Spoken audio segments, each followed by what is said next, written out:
Fatima Nanda Diva. Rido Ronaldo. Nah, hari ini kita akan membahas terkait strategi kepemimpinan dalam membangun budaya organisasi yang positif. Disimak ya. Oke, kita masuk ke materi yang pertama, yaitu teori budaya organisasi.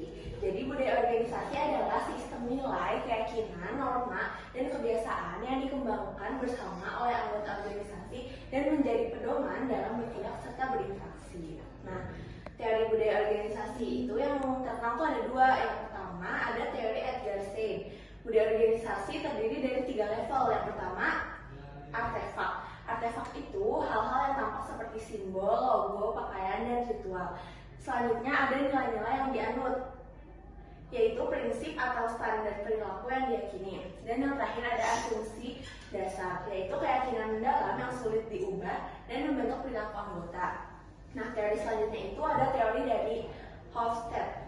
Teori ini itu menyoroti perbedaan budaya organisasi berdasarkan dimensi, seperti individualisme versus kolektivisme, dan maskulinitas versus feminitas, dan lainnya. Oke, selanjutnya ada peran kepemimpinan dalam organisasi. Kepemimpinan adalah kemampuan seseorang untuk memengaruhi, mengarahkan, dan memotivasi anggota tim agar mencapai tujuan bersama. Seorang pemimpin itu tidak hanya mengatur, tetapi juga membentuk suasana kerja yang kondusif. Nah, peran utama kepemimpinan dalam organisasi itu yang pertama ada menentukan arah dan visi organisasi. Yang kedua, menjadi teladan nilai-nilai organisasi. Yang ketiga, menciptakan dan mempertahankan budaya kerja yang sehat. Yang keempat, mengelola konflik dan membangun komunikasi yang efektif. Dan yang terakhir, mendorong inovasi dan adaptasi terhadap perubahan. Nah, di next slide ada korelasi antara budaya organisasi dan kepemimpinan. Nilai dan perilaku pemimpin akan ditiru oleh anggota. Jika pemimpin mengutamakan keterbukaan dan kolaborasi, maka budaya organisasi pun akan mencerminkan hal tersebut. Budaya yang kuat dan positif akan memperkuat efektivitas kepemimpinan karena sudah ada nilai-nilai dasar yang memudahkan pemimpin untuk mengarahkan organisasi.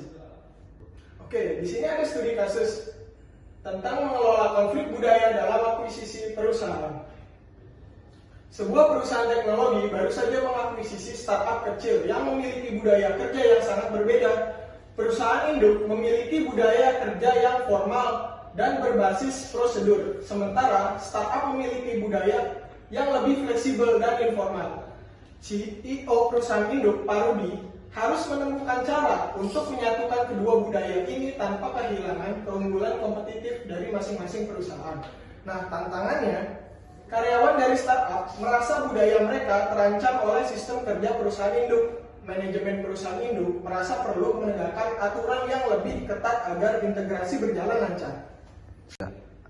Nah, di next slide ada pertanyaan di building trust. Yang pertama, bagaimana pemimpin dapat menyatukan dua budaya organisasi yang sangat berbeda setelah akuisisi? Lalu yang kedua, strategi kepemimpinan apa yang dapat digunakan agar karyawan dari kedua perusahaan dapat bekerja sama dengan baik?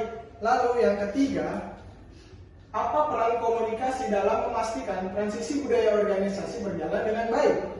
Nah, untuk jawabannya akan dilanjutkan oleh rekan saya. Oke teman-teman, pertama-tama kita akan jawab pertanyaan yang nomor 1. Bagaimana pemimpin dapat menyatukan dua budaya organisasi yang sangat berbeda setelah akuisisi? Nah, jadi untuk menyatukan dua budaya organisasi yang sangat berbeda, seorang pemimpin ini perlu memahami nilai-nilai inti dari masing-masing budaya tersebut. Nah, dalam kasus ini, budaya formal dari perusahaan induk dan budaya fleksibel dari startup memiliki kekuatan masing-masing. Nah, Pak Rudi sebagai CEO sebaiknya tidak memaksakan salah satu budaya, melainkan ia harus menciptakan budaya baru yang merupakan paduan dari keduanya. Nah, proses ini juga perlu melibatkan karyawan dari kedua pihak agar mereka merasa memiliki kontribusi dalam membentukkan budaya baru tersebut. Nah, selanjutnya pertanyaan nomor 2, yaitu strategi kepemimpinan apa yang dapat digunakan agar karyawan dari kedua perusahaan dapat bekerja sama dengan baik. Nah, menurut kelompok kami, strategi yang tepat itu adalah strategi pendekatan transformasional dan juga kolaboratif. Nah, pemimpin ini harus mampu menginspirasi, memberikan arahan yang jelas, dan juga menumbuhkan semangat kerjasama kepada karyawan-karyawannya. Nah, selain itu, pemimpin juga harus membuka ruang dialog dan juga mendorong interaksi lintas tim, karena itu sangat penting bagi hubungan karyawan dan juga pemimpin. Nah, selanjutnya langkah konkret yang bisa dilakukan antara lain yaitu dengan mengadakan pelatihan lintas budaya, membentuk tim integrasi yang terdiri dari perwakilan kedua organisasi, dan juga yang terakhir adalah menciptakan proyek kolaboratif yang memperkuat kerjasama tim. Oke, jadi kesimpulannya di sini yaitu melalui studi kasus ini kami menyadari bahwa mengelola perbedaan organisasi dalam proses akuisisi bukanlah hal yang mudah. Perbedaan gaya kerja, nilai dan kebiasaan dapat menimbulkan konflik jika tidak dikelola dengan baik. Jadi di sini kami perlu memiliki kemampuan dalam mendengarkan, beradaptasi dan juga menciptakan ruang kolaborasi yang sehat. Fokus tidak hanya pada prosedur atau hasil, tetapi juga pada manusia di balik organisasi sangatlah penting. Juga komunikasi terbuka dan empatik yang menjadi kunci. Tanpa komunikasi yang baik, perbedaan budaya bisa menjadi hambatan. Tetapi dengan komunikasi yang efektif, perbedaan tersebut dapat menjadi kekuatan bersama. Jadi di sini refleksi ini dapat membuat kami lebih peka terhadap pentingnya membangun budaya kerja yang inklusif dan menghargai keberagaman dalam dunia kerja yang terus berkembang. Pertanyaan yang ketiga tadi yaitu apa peran komunikasi dalam memastikan transisi budaya organisasi berjalan dengan baik. Di sini jawabannya adalah komunikasi memiliki peran penting dalam keberhasilan transisi budaya organisasi, yaitu komunikasi yang terbuka dan transparan dapat mengurangi kecemasan dan resistensi terhadap perubahan. Pemimpin harus menyediakan saluran komunikasi dua arah agar karyawan bisa menyampaikan pendapat, ide, dan kekhawatiran mereka. Jadi komunikasi juga berfungsi untuk menyampaikan visi, nilai, serta tujuan dari budaya baru secara konsisten menyeluruh sehingga seluruh karyawan bisa mengajak dan bergerak ke arah yang sama.